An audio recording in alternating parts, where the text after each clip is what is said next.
Excited news ইসলামী bank happening পয়েন্টে আপনাদের সবাইকে আমন্ত্রণ জানাচ্ছি। আমি জান্নাতুন নাহা জাকিয়া। দর্শক, আপনারা জানেন যে ইতিমধ্যেই বাংলাদেশ স্মরণকালের বন্যায় আসলে ভেসে যাচ্ছে। আমরা যদি বলি কিছুটা বন্যার পানি কমতেও শুরু করেছে, আমরা এখন যেটা দেখতে পাচ্ছি, এবং আমাদের প্রতিনিধি সহকর্মীরা আমাদেরকে যেমনটা জানাচ্ছেন। কিন্তু এই বন্যার পানি নেমে যাওয়ার সাথে সাথে কিন্তু বিভিন্ন স্বাস্থ্য ঝুঁকি দেখা দিচ্ছে, এবং কেমন ঝুঁকি দেখা দিচ্ছে এবং তার পরিষেবা বা প্রতিকারে আমরা কি করতে পারি এ নিয়েই কথা বলবো আজকের হ্যাপেনিং পয়েন্টের আয়োজনে। এবং এ নিয়ে কথা বলার জন্য আজকে আমাদের সাথে জনস্বাস্থ্য বিশেষজ্ঞ ডক্টর লেলিন চৌধুরী উপস্থিত আছেন। স্যার, আপনাকে স্বাগত জানাচ্ছি আমাদের আয়োজনে। যেমনটা শুরুতে আমাদের দর্শকদেরকে আমি জানাচ্ছিলাম যে বেশ একটা ভয়াবহ বন্যার অবস্থা আমরা এখন অতিক্রম করছি, এবং বন্যার পানি নামতে শুরু করায় আসলে এখনো পর্যন্ত বিভিন্ন স্বাস্থ্য ঝুঁকি দেখা দিচ্ছে এবং অনেক জায়গায় এখনো পর্যন্ত ডুবে আছে পানিতে। এই অবস্থায় আসলে স্বাস্থ্য সেবাটা বা স্বাস্থ্য সুরক্ষাটা কেমন হওয়া উচিত? ধন্যবাদ। বন্যার তো দুই ধরনের ক্ষতি। পানিতে ডুবে যাওয়ার কারণে মানুষের ভোগান্তি তৈরি হয়, এবং অত্যাধিক পানিজনিত কারণে এবং পানি নেমে যাওয়ার পরে আরেক ধরনের স্বাস্থ্য ঝুঁকি তৈরি হয়। যেমন যখন পানিতে ডুবে থাকে, প্রথম স্বাস্থ্য ঝুঁকি কিন্তু আমরা বলি যে দুর্ঘটনামূলক, অর্থাৎ পানিতে ডুবে যাওয়া। বিশেষ করে প্রতি বছর বাংলাদেশে বেশ কয়েক হাজার শিশু পানিতে ডুবে মারা যায়। বন্যার সময় এই সংখ্যাটা আরও বাড়তে থাকে। দ্বিতীয়ত, বন্যার পানির কারণে ডুবে যাওয়ার কারণে খাদ্যের সরবরাহ এবং সুপেয় খাবারের পানির সরবরাহ কমে যাওয়ার কারণে, কখনো কখনো দুষ্প্রাপ্য হওয়ার কারণে মানুষের পুষ্টি ক্ষমতা কমে যায়, এবং বন্যার যে দূষিত পানি, এই পানি খাওয়ার কারণে তাদের পেটের যে অসুখগুলো, পানিবাহিত রোগ, সেগুলো বেড়ে যায়। আচ্ছা। একই সাথে কিন্তু বন্যার পানি কমে যাওয়ার পরে পানিবাহিত যে রোগগুলো, অর্থাৎ ডায়রিয়া, ডিসেন্ট্রি, টাইফয়েড, হেপাটাইটিস, এগুলোর সাথে কিন্তু আরও কিছু রোগ যুক্ত হয়, যেমন চর্মরোগ, খোস পাঁচটা বা খুজলি, এগুলো যেমন হয়। অন্যদিকে ছত্রাক জাতীয় রোগ বা ফাঙ্গাল ইনফেকশন, এটি তো চামড়ায় হয়। এর সাথে এবার কিন্তু নতুন আরেকটি ব্যাপার রয়েছে, সেটি হচ্ছে আমরা জানি ডেঙ্গু এখনো চলমান রয়েছে। বন্যার পানি নেমে যাওয়ার পরপর নানা জায়গায় পানি জমে থাকবে। সেই জমে থাকা পানিতে এডিস মশার প্রজনন বেশি হবে। ফলে কিন্তু বন্যা পরবর্তী সময়ে এবারে ডেঙ্গুর প্রকোপ বন্যা আক্রান্ত এলাকায় বেড়ে যাওয়ার একটা সমূহ সম্ভাবনা রয়েছে। সব মিলে কিন্তু এবারের বন্যার পরবর্তী সময়ে যে স্বাস্থ্য ঝুঁকি, সেটা কিন্তু অন্যবারের চেয়ে বেশি গুরুত্বপূর্ণ এবং আরেকটু বেশি ঝুঁকিপূর্ণ। এই বিষয়টা মনে রেখেই স্বাস্থ্যসেবার কাঠামোটাকে আসলে সাজাতে হবে। আচ্ছা, চর্মরোগের কথা আপনি বলছিলেন স্যার, বিভিন্ন রকম ছত্রাকজনিত, এবং সেই সাথে দেখা যাচ্ছে যে শরীরে ফুসকুড়ির মতো আসলে উঠে যাচ্ছে এবং অনেকে আক্রান্ত হচ্ছেন। এখানে কি করণীয় এখনকার সময়? আচ্ছা, প্রথমত যে ফুসকুড়ি যেটা ওঠে, এটা অ্যালার্জি জনিত। অর্থাৎ বন্যার পানিতে নানা রকম পদার্থের মিশেল থাকে, তো এটি শরীরের ত্বকে বা চামড়ায় যখন লাগে এবং যেটি শরীর গ্রহণ করতে পারে না, তখন ছোট ছোট লাল ফুসকুড়ির মতো হয়, চুলকায়। অন্যদিকে ফাঙ্গাস যেটা বা ছত্রাক জাতীয়, সেটি পায় নানা জায়গায়, যেটাকে সাধারণ ভাষায় দাঁত বলা হয়ে থাকে, সেরকম সংক্রমণ হয়।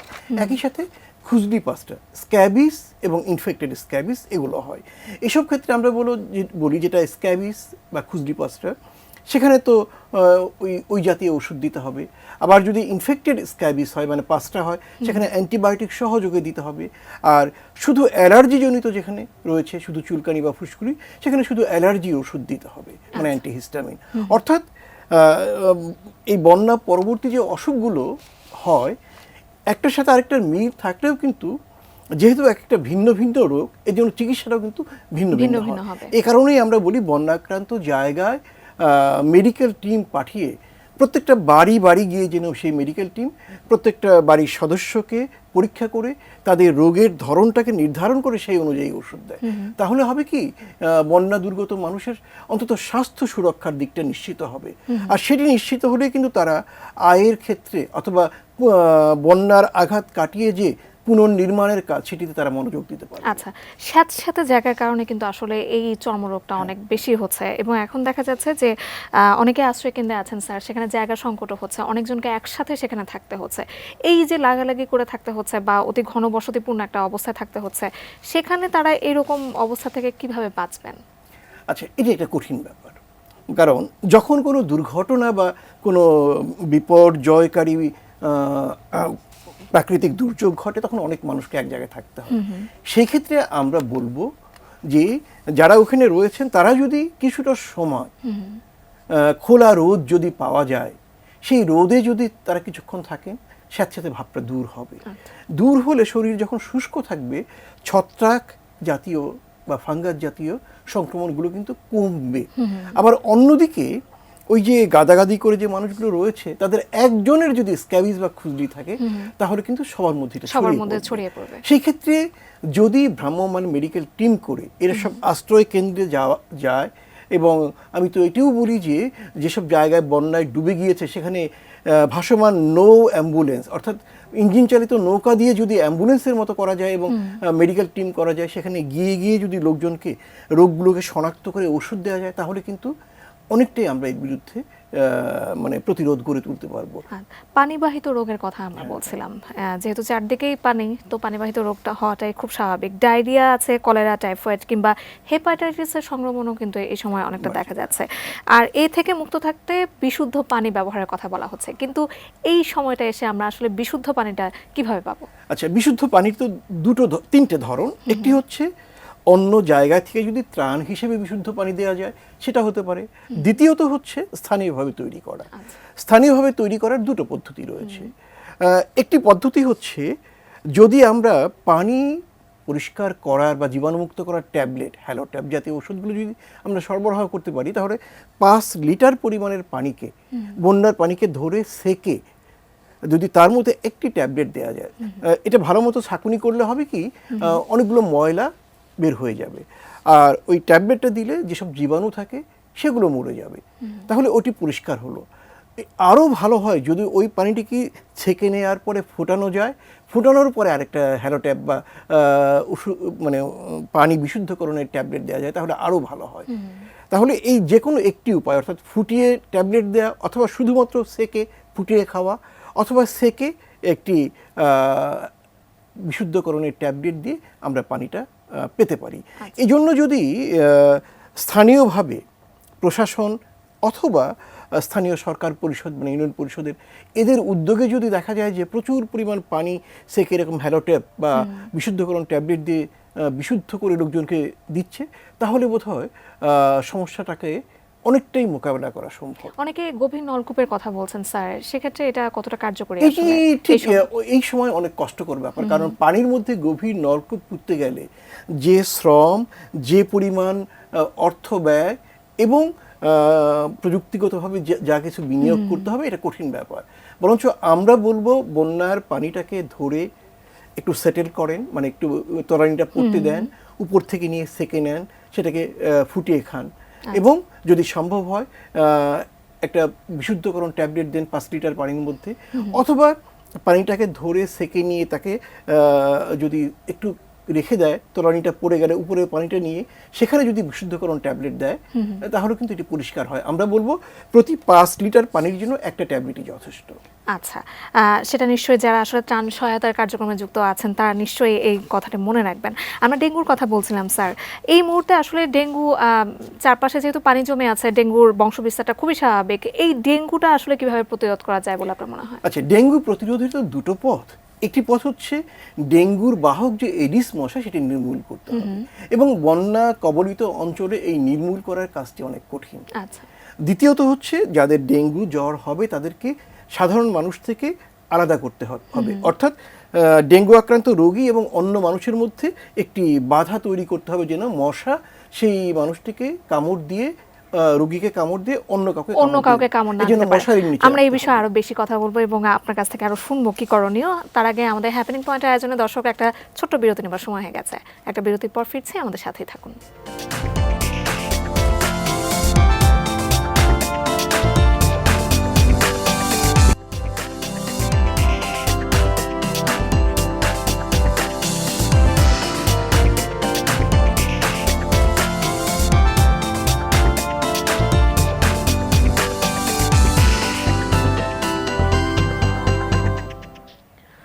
বিরতির পর আরও একবার আমন্ত্রণ জানাচ্ছি আমাদের আজকের হ্যাপেনিং পয়েন্টের আয়োজনে। জনস্বাস্থ্য বিশেষজ্ঞ ডক্টর লেলিন চৌধুরী আজকে আমাদের সঙ্গে আছেন এবং আমরা কথা বলছি বন্যা পরবর্তী স্বাস্থ্যসেবা নিয়ে। স্যার, বিরতিতে যাবার আগ মুহূর্তে আমরা ডেঙ্গু প্রতিরোধে কি করণীয় সেটা সম্পর্কে বলছিলাম, আপনি যদি আরো বিস্তারিত তো বলতেন। সেক্ষেত্রে তো মশারির নিচে থাকতে হবে। অন্যদিকে যেসব রোগী শনাক্ত হবে সেই রোগীদেরকে দ্রুত নো অ্যাম্বুলেন্স করে নিকটবর্তী হাসপাতালে নিতে হবে। এটি এবং যখন সময় এবং সুযোগ তৈরি হবে তখন মশা মারার জন্য যে রুটিন কার্যক্রম সেটি শুরু করতে হবে। আচ্ছা, তা না হলে কিন্তু ডেঙ্গুর বিরুদ্ধে লড়াই করে যাবে।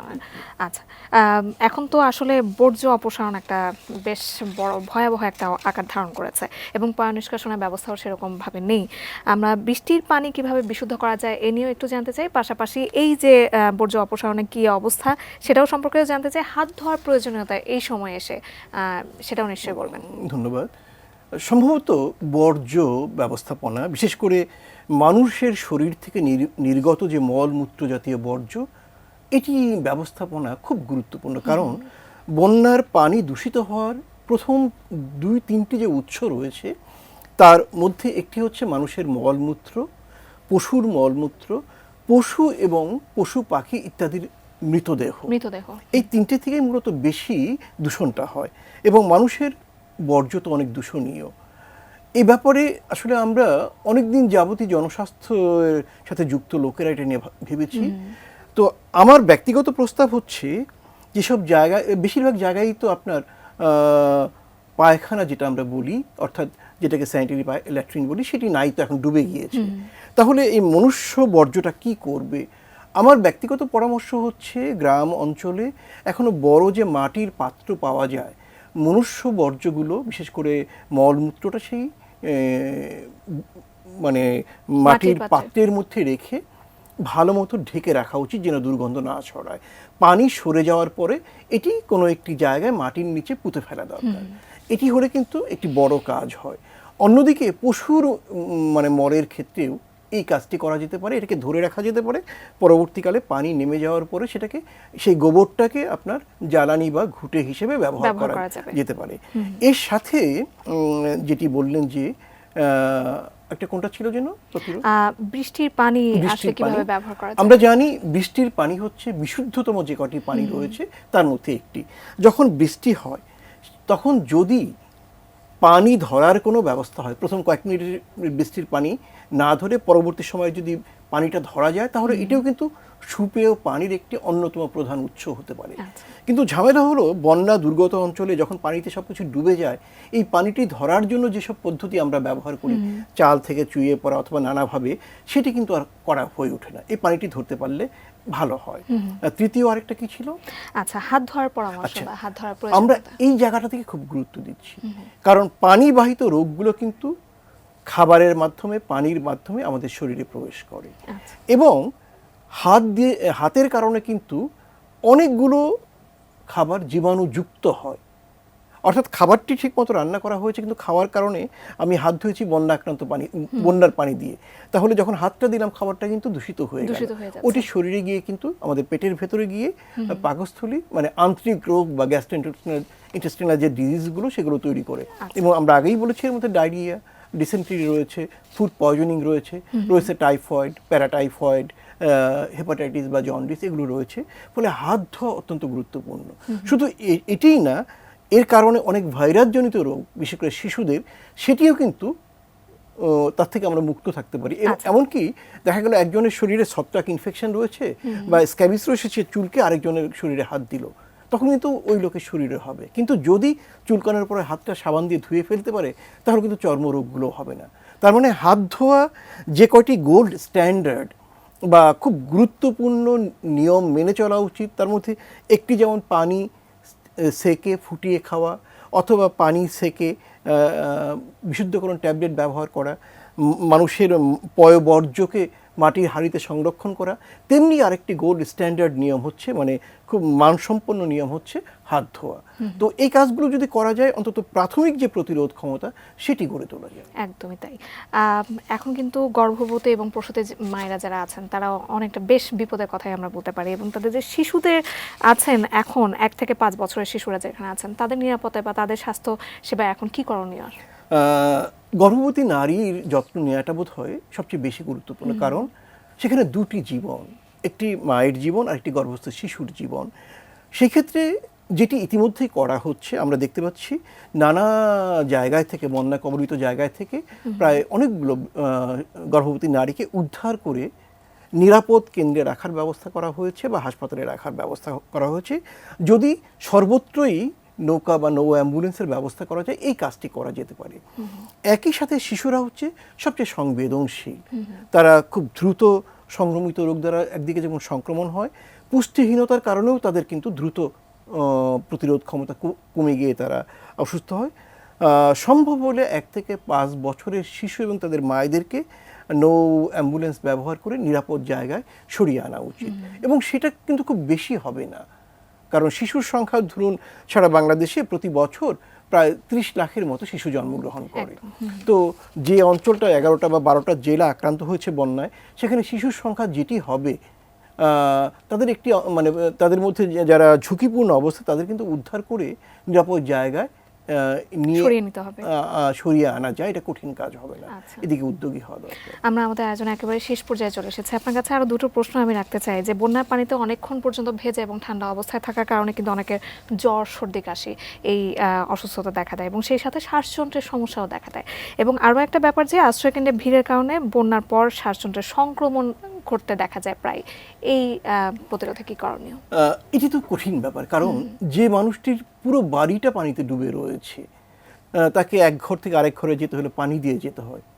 সেক্ষেত্রে আমরা বলবো যে যারা বয়স্ক মানুষ, যাদের প্রতিরোধ ক্ষমতা বেশি, তারা পানিতে নামার কাজটি বেশি করবেন।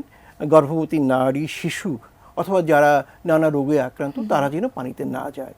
এবং আশ্রয় কেন্দ্রে আমরা বলবো যেন বাতাস চলাচলের ব্যবস্থাটা ভালো থাকে, অর্থাৎ জানলা দরজাগুলো যেন খুলে দেওয়া হয়ে থাকে, এবং যদি সম্ভব হয় মানে মুক্ত বাতাসের চলাচলটাকে যে অবাধ রাখা, সেটি রাখা। এবং যদি আমি আবারও বলবো, ভাসমান মেডিকেল ক্যাম্প এর মাধ্যমে রোগীদের শনাক্ত করে ওইখানেই আশ্রয় কেন্দ্রেই যদি চিকিৎসা দেওয়া যায়, অথবা প্রতিটি বাড়ি বাড়ি গিয়ে যদি চিকিৎসা দেওয়া যায়, তাহলে সম্ভবত স্বাস্থ্য ঝুঁকির থেকে যে বিপদগুলো হতে পারে, মানে মৃত্যুর মতো ঘটনা, হাসপাতালে ভর্তির মতো ঘটনা, তার একটি বড় অংশকে আমরা প্রতিরোধ করতে পারবো। আচ্ছা স্যার, আপনাকে অসংখ্য ধন্যবাদ আজকে আয়োজনে যুক্ত হওয়ার জন্য। ধন্যবাদ। দর্শক, আজকে আমরা কথা বলছিলাম বন্যা পরবর্তী স্বাস্থ্যসেবা নিয়ে, এবং আমাদের সম্মানিত অতিথি যে পরামর্শগুলো দিলেন, সেগুলো নিশ্চয়ই এই সময়টা এসে অনেকটাই কাজে আসবে, এবং সম্মিলিত চেষ্টায় নিশ্চয়ই আমরা এই দুর্যোগ অচিরেই কাটিয়ে উঠবো, এই আশা রেখে আজকে হ্যাপেনিং পয়েন্ট শেষ করছি। আমাদের সঙ্গে থাকার জন্য অসংখ্য ধন্যবাদ।